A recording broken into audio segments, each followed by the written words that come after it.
Tudo bem? Agora bem, né, bispo? Agora vocês vivem bem. Casados há quanto tempo?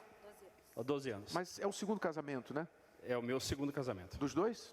Vocês chegaram a divorciar, não? Não. Só separar? Chegamos a nos separar 5 vezes, né? 5 separações? 5 separações. Eu tinha certeza que o nosso casamento não ia dar certo. Por quê? Tinha certeza absoluta, porque eram muitas brigas, né? Acho que ela pode começar a falar primeiro. Quais as razões das brigas?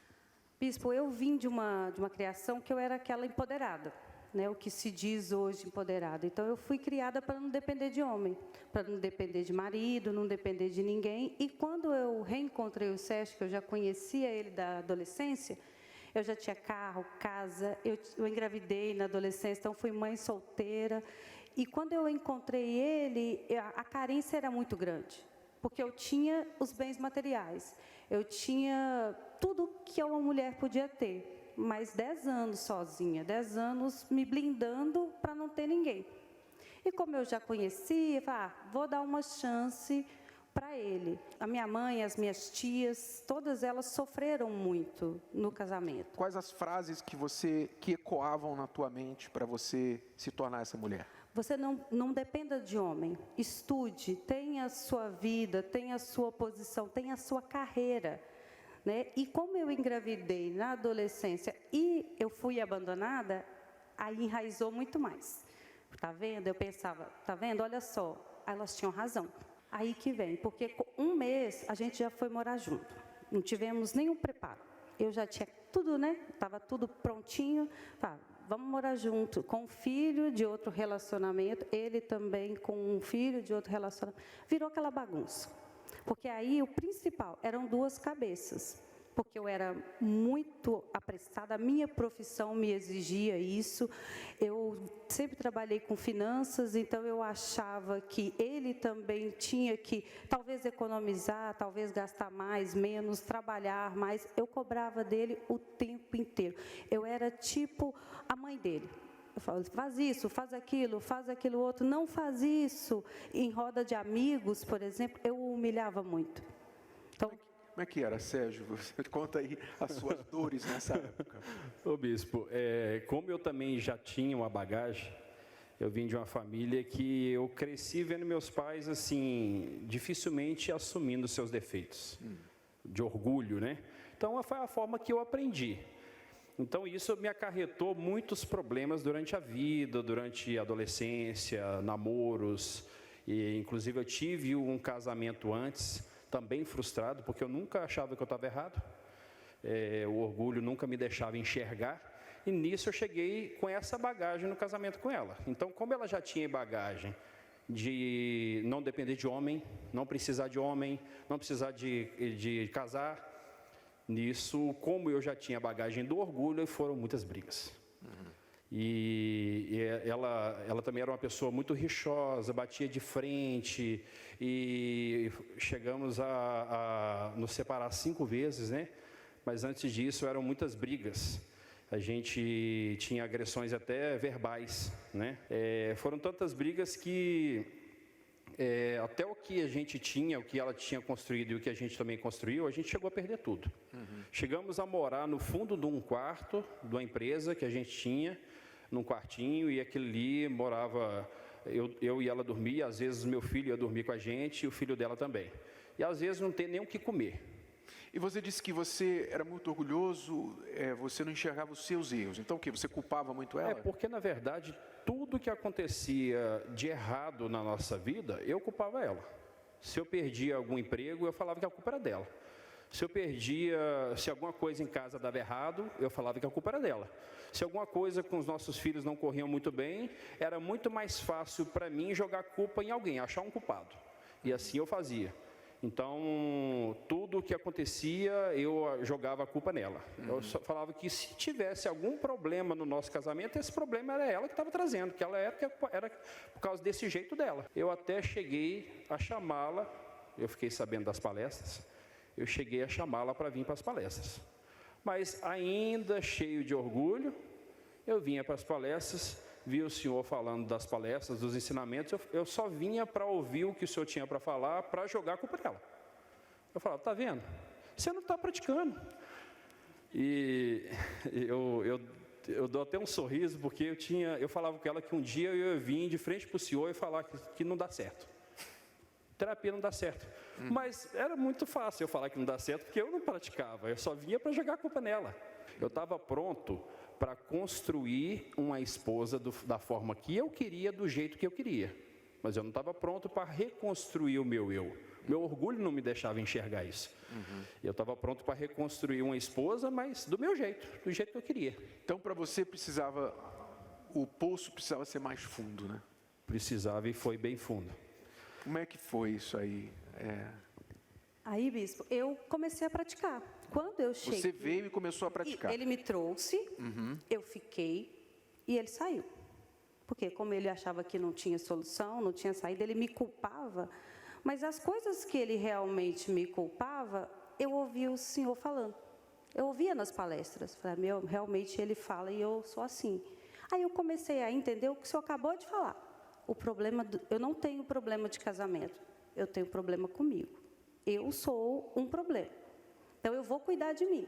O que eu preciso fazer? Aí eu comecei a colocar em prática, dia após dia, palestra após palestra. Eu ia fazendo, trabalhando em mim, me ajudando primeiro. E fui de fé em fé, cada dia mais, fazendo mais. E ele, quanto mais eu praticava, mais ele se afundava. Quanto mais eu vinha, mais eu queria, mais ele se afastava. Era muito óbvio, porque se eu estava indo para o caminho da luz e ele não queria, ele estava indo... A tendência dele foi só cair. E qual foi o fundo do poço? Aí, bispo, antes de nos separar a quinta vez, eu já vi uma mudança nela. Mas o meu orgulho não me deixava reconhecer. Ver ela como um exemplo positivo para me ajudar. Eu falava, essa mulher está doida, está dando uma de santinha agora, sendo que fez da nossa vida um inferno, eu vou sair de casa, já era, eu não quero nem ouvir a voz, eu não aguentava ouvir a voz dela. Ela passou a ser a pessoa que eu mais odiava, literalmente. E eu saí de casa, só que nesse período, devido a tanta frustração, eu me afogando em orgulho, eu entrei numa depressão profunda. No que eu entrei numa depressão profunda, o fundo do poço teve que ser ainda mais fundo. Já não bastava a depressão, já não bastava as frustrações da vida, eu fui me refugiar nas drogas. Das drogas, eu fui para a bebida, já fui direto para a cocaína e fui parar até no crack. Cheguei a morar na rua, cheguei a morar na Cracolândia, cheguei a passar dias e noites junto com baratas e ratos. Morar na Cracolândia? Chegou ao ponto, essa questão do crack, chegou ao ponto, um dos nossos fundos do poço, de eu pegar o carro dela escondido, deixar na boca de fumo como penhora, em troca de droga. E nisso aconteceu um fato que foi humilhante. A gente viu o traficante dando voltinha com o nosso carro no bairro. Ele ainda passou por nós e ainda jogou o carro em cima da gente para nos humilhar. Quase nos atropela. Nisso começou ali, acendeu um pouco a luz de alerta, mas ainda não deixava o orgulho, de lado. Foi quando uma noite, a gente já separado, nessa noite eu usei muita droga. Na parte da manhã eu comecei a ter um princípio de overdose, comecei a ter uma parada cardiorrespiratória, e eu sabia que ali eu ia morrer, tinha certeza. Meus batimentos eles estavam 30, 20, quase o coração parando. Mas naquele momento eu lembrei que talvez a única pessoa que poderia me ajudar seria ela, mesmo estando separado dela, porque eu já via mudança nela, já via ela colocando em prática as palestras. Nisso eu liguei para ela e falei assim, olha, eu vou morrer, estou morrendo. Se você não me ajudar, eu vou morrer. Ela veio com toda a sabedoria, com toda a paciência, me pegou, colocou no carro e me levou para o hospital. Cheguei no hospital, já veio toda uma junta médica, já fui entubado. E no meu último momento de lucidez ali, eu vi ela tirando uma foto. Hoje ela fala que é a foto que ela tinha certeza que ela contaria um dia, né, como testemunha, eu todo entubado. Ali no meu último momento de lucidez, eu pensei o seguinte, engraçado, eu sempre fui tão orgulhoso, sempre procurei pessoas para jogar culpa dos meus erros, das minhas frustrações. Eu sei que ela tem os defeitos dela, mas ninguém é perfeito. Mas olha a situação que eu estou. Ela deve estar lá em casa, bem, curada interiormente, e eu estou aqui à beira da morte. O que adiantou tanto orgulho? Naquele momento, no meu último momento de lucidez, eu pensei o seguinte: se eu tiver uma chance de vida, eu vou começar a colocar as palestras em prática. Nisso eu acordei 24 horas depois que eu fui ver que já tinham passado 24 horas. E aquele momento eu já caiu a ficha. Aquele momento, não é possível, né? Aquele momento eu já caiu a ficha que eu colocaria as palestras em prática. Começou a reconstrução do meu eu. Aí eu olhei e comecei a olhar para mim. Parei de olhar para ela, para os defeitos dela, procurar os defeitos dela. Passei a olhar para os meus. Ver o que eu poderia reconstruir no meu eu. Olhar para dentro de mim. Eu tomei a decisão ali. Não, agora eu vou reconstruir meu eu, vou colocar as palestras em prática. Isso foi um período que, mesmo assim, ela não me deixou voltar para casa de imediato. Aí começamos praticamente do zero. Como se fosse namoro, noivado e casamento. Eu ouvia das pessoas: abandona ele, você não precisa dele, você já viveu sem ele. E a única coisa que me prendia, que tinha dentro de mim, é que o Sérgio não se resumia ao vício ou ao orgulho. Eu sabia o caráter dele, eu sabia que era possível com que ele mudasse. Mas chegou um dado momento que eu costumo dizer que teve o basta. Então, quando ele tomou essa decisão de buscar ajuda, você condicionou para voltar. Sim. Você tem que primeiro estar bem. Isso. Aí foi de fé em fé, como eu digo, de palestra em palestra, juntos, nós vinhamos juntos, estávamos sempre juntos, mas cada um na sua vida, até com que ele pudesse provar para mim. Porque eu já estava muito bem, eu já estava tranquila, eu já sabia o meu lugar. Agora, o que não aconteceu lá atrás, com um mês a gente foi morar junto, aconteceu depois disso tudo. Porque aí ele teve que me reconquistar, teve que... Né? E é a reconstrução, porque a construção não foi bem feita. Daquele dia... do fundo de poço dele, ele se destruiu, então ele se reconstruiu e, graças a Deus, hoje nós trabalhamos juntos, nós reconstruímos toda a nossa vida financeira, familiar, tudo que tinha. Hoje eu não preciso mais ser a empoderada, hoje eu tenho prazer de ser a auxiliadora dele, de trabalhar com ele, o que ele precisa eu estou perto. Hoje ele consegue nos sustentar, nossa casa, nossos filhos, tudo. Então, aqueles medos que eu tinha, mas e se eu não for mais a empoderada, como vai ser? E se eu largar essa Caroline toda, né, empoderada, que tenha o dinheiro na mão, como vai ser? Hoje eu não tenho nenhum tipo de preocupação financeira, hoje eu ajudo ele nos sonhos dele, ele me ajuda nos meus, a gente sonha juntos. Chega de quebrar a cara, né? Hoje totalmente transformado. Hoje eu não tenho aquela questão mais de ter um problema e ficar apontando o dedo um para o outro. Hoje a gente senta, resolve, conversa.